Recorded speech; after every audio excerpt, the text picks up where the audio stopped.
Hello dear student, कैसे हैं आप सब। आई होप कि आप सब ठीक होंगे। आज हम करेंगे मिशन बुनियाद की हमारा गणित का डे 50। तो देखते हैं इस डे 50 में हमें क्या करना है। पहला प्रश्न, विस्तारित रूप में लिखें। विस्तारित रूप मतलब इसको आपको खोल के लिखना है। जैसा अभी तक जो आपने करा था वो सिर्फ एक प्रॉपर नंबर था, अब ये पॉइंट वाले नंबर है, इसको कैसे विस्तारित रूप में लिखना है वो हम सीखेंगे इसमें। तो पहला 154.03। तो पहले तो 154 को हमें विस्तारित रूप में लिखना है।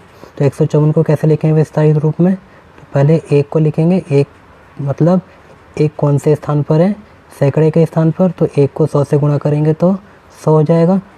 फिर प्लस, फिर 5 दहाई के स्थान पे है, फिर 5 दहाई के स्थान पर है, तो 5 को 10 से गुणा करेंगे तो 50 हो जाएगा। तो यहाँ 50 लिख लेंगे। फिर प्लस, फिर इकाई की जगह पे 4 है तो ये 4 आ जाएगा। अब यहाँ पर आपको ध्यान से देखना, पॉइंट के बाद जो पहला नंबर होता है उसके बटे में हम 10 लिखते हैं, और जो दूसरा नंबर होता है उसके बटे में हम 100 लिखते हैं। तो पॉइंट के बाद पहला नंबर क्या है, 0। तो यहाँ पे प्लस डाल के आप 0 बटे में 10 लिख सकते हैं। और फिर दूसरा नंबर क्या है, 3। तो यहाँ पर आप 3 बटे में 100 लिख लेंगे क्योंकि दूसरा नंबर है। दूसरे वाले में देखते हैं 27। तो 27 को कैसे लिखेंगे आप, 20 + 7, फिर प्लस का निशान लगा देंगे। पॉइंट के बाद पहला नंबर क्या है, 6। तो 6 बटे में 10 हो जाएगा। और फिर दूसरा नंबर 5। तो कितना हो जाएगा, 5 बटे में 100। ऐसे तीसरे में देखें तो 102 है। तो 102 को कैसे लिखेंगे आप विस्तारित रूप में। पहले आप 100 लिखेंगे, फिर प्लस 0 लिखो या मत लिखो, उससे कोई इतना फ़र्क नहीं पड़ता, तो आप 2 लिख लेंगे। फिर प्लस, पॉइंट के बाद पहला नंबर क्या है, 0। तो आप 0 लिखें, या जैसे ऊपर वाले में 0 लिखा था इसमें आप छोड़ भी सकते हैं, सीधा 5 वाले पे लिख लेंगे। तो कितना हो जाएगा, 5 बटे में 100, क्योंकि दूसरे नंबर पे आ रहा है। फिर चौथा देखें तो 36 को कैसे लिख सकते हैं हम, 30 + 6, फिर प्लस का निशान, फिर पॉइंट के बाद पहला नंबर क्या है, 3।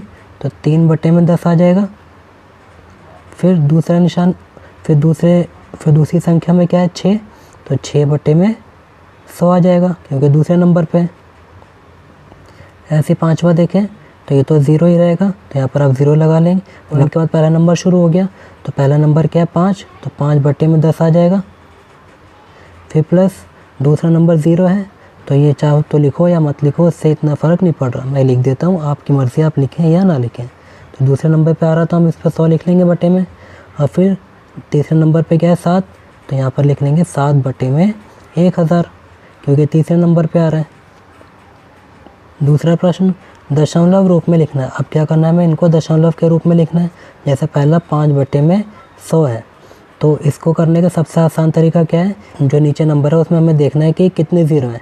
तो यहाँ पर 2 0 है, तो हम क्या करेंगे, ऊपर वाले को भी 2 डिजिट में हम कन्वर्ट कर लेंगे। तो हम 5 को 05 भी लिख सकते हैं, बटे में 100 हो जाएगा। अब नीचे 2 0 है, तो हम ऊपर 2 अंक से पहले पॉइंट लगा देंगे, तो हो जाएगा 0.05। इस तरीके से आप कर लेंगे इसको। जैसे दूसरा है 12 बटे में 10। तो नीचे कितने 0 हैं, 1। तो पीछे से एक नंबर से पहले आप पॉइंट लगा देंगे, तो कितना हो जाएगा, 1.2 हो जाएगा। तीसरा अगर करें तो 125 बटे में 100 है। तो नीचे कितने 0 हैं, 2 0। तो पीछे से 2 नंबर गिनेंगे, 1 2। तो 2 से पहले पॉइंट लग जाएगा, तो कितना हो जाएगा, 1.25। ऐसे चौथे को कर लेंगे, 375 बटे में 100 है। तो नीचे 2 0 हैं, तो ऊपर क्या करेंगे, हम 2 नंबर से पहले पॉइंट लगा देंगे। तो कहाँ पर आएगा, 3 और 7 के बीच में। तो लिख देंगे 3.75। ऐसे पाँचवें में करें तो ये नीचे कितने 0 है, 3। तो ऊपर से भी पीछे से 3 अंक गिनेंगे और उसके आगे एक पॉइंट लगा देंगे, तो कितना हो जाएगा, 1.250। तीसरा प्रश्न, दशमलव का प्रयोग करते हुए इन्हें रुपए में लिखना है।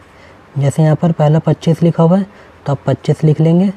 फिर बटे वाला नंबर शुरू हो गया, यानी पॉइंट लगेगा। पॉइंट के बाद 3 बटे में 10। अब बटे में 10 है, यानी पॉइंट के बाद ये पहला नंबर होगा, तो यहाँ 3 लिख लेंगे। फिर प्लस है 5 बटे में 100। तो ये दूसरा नंबर हो जाएगा, तो 5 आ जाएगा यहाँ पर। फिर ये 8 बटे में 1000 लिखा हुआ है, तो ये यहाँ पर 8 आ जाएगा। तो कितना हो गया, 25.358 रुपये। ऐसे दूसरे में अगर करें तो 70 और 3 कितना हो जाएगा, 73। तो पहले तो आप 73 लिख लेंगे, फिर बटे वाले नंबर शुरू होंगे तो पॉइंट आ जाएगा यहाँ पर एक। अब 7 बटे में 10 है, यानी जो 7 है वो पॉइंट के बाद पहला नंबर होगा। और फिर प्लस 5/1000 है, यानी 100 वाला नंबर नहीं है, तो दूसरे नंबर पे क्या आ जाएगा 0 आ जाएगा। और फिर 1000 मतलब तीसरा नंबर, तो तीसरे नंबर पे क्या आ जाएगा 5, तो यहाँ पर आ जाएगा 5। तो कितना बच गया 73.705 रुपये। यहाँ पर आप रुपये लिख लेंगे। तीसरा प्रश्न, ये 12 लिखा हुआ, तो पहले आप यहाँ पर 12 लिख लेंगे। और फिर प्लस 78/100 लिखा हुआ है, तो यहाँ पर क्या करेंगे हम, अपॉन में 100 है, इसका मतलब ऊपर हम 2 नंबर के पहले पॉइंट लगा सकते हैं। तो ये कितना हो जाएगा 78, तो यहाँ पर कितना आ जाएगा 78। और फिर 1000 के जगह पे कितना 5, तो यहाँ पर 5 आ जाएगा और यहाँ पर रुपये लिख लेंगे। चौथा प्रश्न, साधारण भिन्न में बदलना है। पहला 0.05 है, तो इसको हमें भिन्न यानी बटे के रूप में लिखना है। तो अगर आप यहाँ ध्यान से देखें, पॉइंट के बाद कितने नंबर हैं, 2 नंबर हैं, तो हम क्या कर लेंगे 5/100 लिख लेंगे, क्योंकि ये पॉइंट के बाद 2 नंबर वाला हो जाएगा। और अगर आप इसको देखें तो क्या करना है, इसको साधारण भिन्न में चेंज करना है। तो इसको हम कैसे कर लेंगे, पॉइंट के बाद कितने नंबर हैं, 2 नंबर हैं, तो पहले जो नंबर है पूरा ऐसे उतार लेंगे बिना दशमलव के। और फिर बटे में कितना आ जाएगा 100 आ जाएगा, क्योंकि पॉइंट के बाद 2 नंबर है और 2। पाँचवा, दशमलव का प्रयोग करते हुए इन्हें रुपए में लिखना है। जैसे 7 पैसे, तो 7 पैसे को रुपए में चेंज करना है। तो 1 रुपये में कितने पैसे होते हैं 7, तो 7 को हमें भाग देना है किससे 100 से। तो क्या होगा, नीचे कितने 0 हैं 2, तो ऊपर भी 2 अंक होने चाहिए, तो हम 07 लिख लेंगे और फिर आगे एक पॉइंट लगा देंगे, तो ये रुपये हो जाएगा। ऐसे ही दूसरा 625 पैसे, तो अब यहाँ पर भी पैसे दे रखे हैं, इसको रुपये में चेंज करना है। तो 625 को भाग दे देंगे 100 से। नीचे 2 0 है, तो ऊपर क्या होगा 2 अंक से पहले पॉइंट लग जाएगा, तो 6.25 हो जाएगा ये।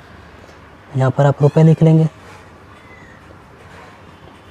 2053.0406 में पूछे गए अंकों का स्थानीय मान बताना है। जैसे पहले में पूछ रहा है 2 का स्थानीय मान, तो 2 कहाँ पर है, यहाँ पर लिखा हुआ है, तो ये कौन से स्थान पर है, इकाई, दहाई, सैकड़ा, हज़ार, तो कितना हो जाएगा 2000, तो यहाँ पर आप 2000 लिख लेंगे। फिर 5 का स्थानीय मान पूछ रहा है, तो 5 कहाँ पर आ रहा है, दाई पर आ रहा है, तो इसका स्थानीय मान कितना हो गया 50, तो यहाँ पर आप 50 लिख लेंगे, क्योंकि दाई का मतलब 10 होता है और 5 की गुणा कर देंगे 10 से, तो 50 हो जाएगा। फिर 4 का पूछ रहा है, तो 4 कहाँ पर है, पॉइंट के बाद वाले दूसरे नंबर पर है, तो इसके लिए हम क्या कर लेंगे 4/100 आ जाएगा। एक पॉइंट के बाद दूसरा नंबर बटे में 100 वाला होता है। और 0 की बात कर रहे हैं, तो 0 कहाँ पर है, एक तो इधर है और एक यहाँ पर है, तो इसके लिए क्या होगा, अगर चाहे तो आप वैसे भी 0 लिख सकते हैं, लेकिन अगर आपको इसको प्रॉपरली लिखना है तो कितना हो जाएगा, पहला यहाँ पर है, तो ये पहला नंबर हो जाएगा 0/10, और फिर दूसरे वाले 0 यहाँ पर है, तो ये हो जाएगा 0/1000। और इतना लिखने की ज़रूरत भी नहीं है, 0 का कोई स्थानीय मान नहीं होता। तो इस वर्कशीट में इतना ही था। उम्मीद करता हूँ कि वर्कशीट आपको अच्छे से समझ में आई होगी। अगर इस वर्कशीट में आपको कोई दिक्कत हो, कोई पॉइंट समझ में ना आया हो, तो आप कमेंट सेक्शन में ज़रूर पूछेगा, मैं इसका सोल्यूशन आपको ज़रूर दूंगा। तो मिलते हैं नेक्स्ट वीडियो में, जब तक के लिए थैंक यू।